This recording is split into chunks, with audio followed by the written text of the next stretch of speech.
नमस्कार दर्शक बंधु मु सानू देवी आपण स्वागत करुच्ची मो यूट्यूब चैनल को जमीक आपड़ देखिपे पराठा एंड टमाटो चटनी। आज एक्चुअली आम शिखा टमाटो चटनी विथ आलू पराठा केमिति बनैबा। आलू पराठा आम सब गोल साइज रो बनाओ बट आज आम त्रिभुज ट्रायंगल साइज रे बनैबा एंड ता सहित टमाटो चटनी भी ओके। तापे आमको दरकार किछि आलू बॉईल करथिबा एंड ताको आपण स्मैश करते स्मैश कर सारा पर तादेर पकेबे किछि पियाज एंड लुण लुण आपण टेस्ट हिसाब पकेबे। देन आपण पकेबे किछि हरी मिर्ची सॉरी कंचा लंका। देन सेतरे किछि पकेबे रेड चिली लंका गुंडा पाउडर एंड गरम मसला बस एतिकी सिंपल। देन ताको आपण भल से मिक्स करि देबे ताकि से मसाला एंड पियाज लुण आलू देरे भल से मिक्स हो जाओ।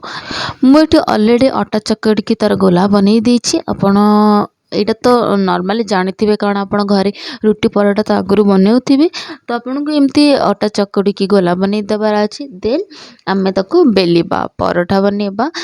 तो फर्स्ट आपड़ जमीक जना थी आप घरे नॉर्मली डेली लाइफ रे करूचंती रुटी बा पराठा तो सेमती आपन को बेली दबार अच्छी गोल भाव बेली सारा पर आम से स्टफिंग करवा। स्टफिंग करवा माने आलू चटनी स्टफिंग करवा जेमती कि त्रिभुजर आकार ट्रायंगल आकार रे स्टफिंग करवा।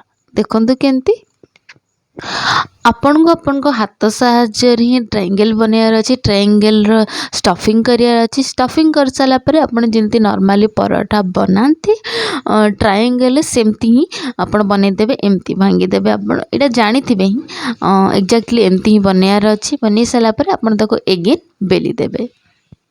हाँ दर्शक बंधु आ गोटे इम्पोर्टाट कथा है आपको से स्टफिंग करार अच्छी एंड सेमती बेलियार अच्छी ताकि तार स्टफिंग गुड़ा बाहर को न आसी जाओ है। तो एबे हमर ट्रायंगल साइज रे पराठा बेला हो गला। एबे हम ताको सेकेबा तापय आपण नॉर्मली गैस रे तवा नेबे। तवा गरम हो सारा पर आपण पराठा को पकेबे। पकेला सेटा गोल्डन ब्राउन हैला पर आपण सेतरे तेल कि घी जहाँ भी ऐड करेंगे एक्जाक्टली एमती हम गोल्डन ब्राउन। एक्चुअली जड़े जड़े पराठा बेली सारा पर तवार पके ही एक्जाक्टली से टाइम रे तेल पकई दिखती किंतु मुझे सेमती करे नहीं। मु फर्स्ट आपको पूरा पराठा को भल से हवा को दिए एमती गोल्डन ब्राउन। देन मु तेल वा घी ऐड करे ओके। तो मुझे ये तेल ऐड कली। तेल ऐड कला पर मो पराठा को दुईपट जाक उल्टे देवी एंड ताको भल से टिके किस समय शिखा देवी एंड मोर ए पराठा पूरा टोटली रेडी कारण मु आ पूर्वर ही नॉर्मली सेमती सेकी सारी तेल पकई सारा पर आउ टिके सेकीदेली। तो मोर ए पराठा रेडी खावाई नहीं खावाई नहीं आम एक्चुअली चटनी बनैबा ना। मुझे टमाटो चटनी आलू पराठा सहित आप कौन खाइबे कट खाईपारे दही खाईपारे एंड टमाटो चटनी।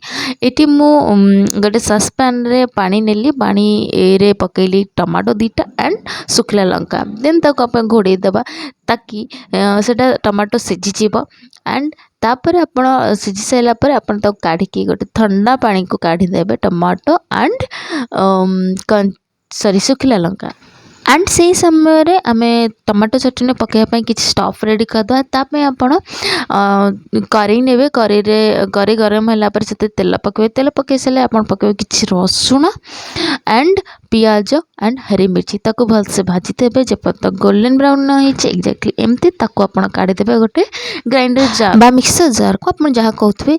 आपण देखि पारते मुझे टमाटो सिझेला पर मु ठंडा पानी रे पकई थिली कारण एमती तार चोपा छाड़ी जिया पाई। आपण एक्जाक्टली एमती करेंगे एटा गोटे हैक।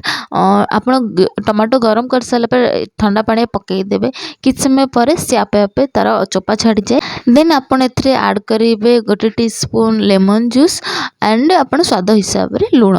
देन ताको आपण मिक्स कर देबे मिक्सर रे ओके। एबे आमर टमाटो चटनी रेडी एंड ये चटनी टेस्ट बहुत ही बढ़िया। आपण केबे करके खातु आपन को केमती लागला आपण मते कमेंट बॉक्स रे जणेबे। आपण आलू पराठा सहित दही खाई परिबे बट ए चटनी रो मजा किछि अलग ही। तो आपण निहाती भाबरे घरे बनातु खातु and thank you for watching. Please like करिवे शेयर करिवे सब्सक्राइब करिवे मो चैनल को। जय जगन्नाथ।